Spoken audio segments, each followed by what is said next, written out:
বলো তো নিতুর কততম বার্থডে? নিতুর কততম বার্থডে? 32তম জন্মদিন। পাইজলামি করিস? ওর বয়স 32, তোর বয়স কত? 30। তোর বয়স 30 হলে আমার বয়স 25 হয় কিভাবে? তোমার চেহারাটা দেখে আন্দাজ করে বয়সটা বলেছে। তার মানে তুমি বলতে চাচ্ছ আমাকে দেখে 32 বছর মতো লাগে?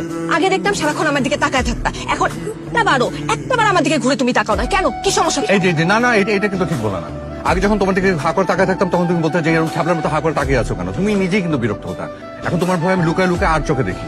তোমার চেহারা দেখতে দেখতে তোমার চেহারা পুরো মুখস্থ হয়ে গেছে। চোখ, কান, নাক, মুখ সব মুখস্থ। তার মানে আমার শরীর কিংবা মুখে যদি কোনো পরিবর্তন হয় সেটা তো তুমি ধরতে পারবে? অবশ্যই বলতে পারবো। তাহলে আমার দিকে খেয়াল করে দেখে বলো, গতকালকের আমার সাথে আজকের আমার কি পরিবর্তন? তোমার ভুঁড়ি বাড়ছে। হ্যাঁ, কি বললা? মানে একটা মানুষ কতটা অসভ্য হলে বলতে পারে যে তার স্ত্রীর ভুঁড়ি বাড়ছে? শুধু মুখের দিকে খুঁজো, শুধু মুখটুকুতে এই করো।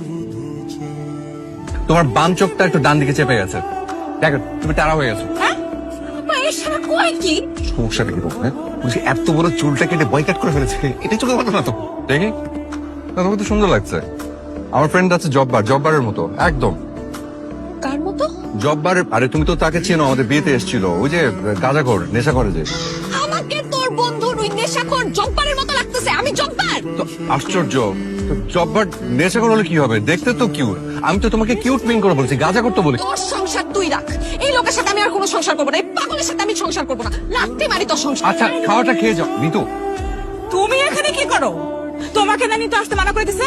নিতুকে আমরা আবার বিয়ে দিব। একটা কথা বলি, আপনারা যদি নিতুর জন্য অন্য জায়গায় কোনো বিয়ের ব্যবস্থা করেন তাহলে ছোট ভাইটার দিকে একটু নজর রাখেন। আমার জন্য একটা মেয়ে দেখেন কষ্ট করে।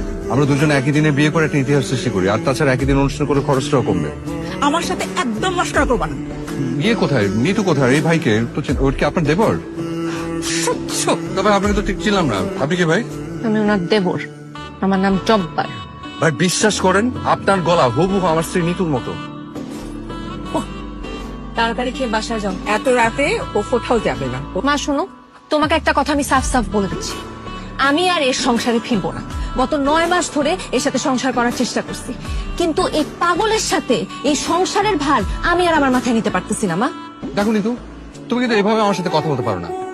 তুমি এক্ষুনি আমার বাড়িতে বেরিয়ে যাও। আচ্ছা ঠিক আছে, যাচ্ছি। এই 15 রোজটা খেয়ে যাই। খবরদার কাজ করবো না, যাও যাও বেরিয়ে যাও। আমি এই খাবার খাবো না। যে খাবার আমার স্বামী খেতে পারে নাই সেই খাবার আমার মুখে উঠবে না। তোমরা ওকে অপমান করে খাবার টেবিল থেকে বের করে দিছো। তুই রান্নাকে সব বলতে পারিস, যা ইচ্ছা তাই বলতে পারবি, আর আমরা বলে দোষ হয়ে যায় না? অবশ্যই দোষ। আমি ওকে যা ইচ্ছা তা বলতে পারবো, আমি ওকে গালি দিব, মারবো, যা ইচ্ছা তা করবো, কারণ ও আমার স্বামী, এটা শুধু আমার অধিকার। তাই বলে অন্য কেউ ওকে একটা শরীরে টোকা দিবে, এটা তো আমি সহ্য করতে পারবো না।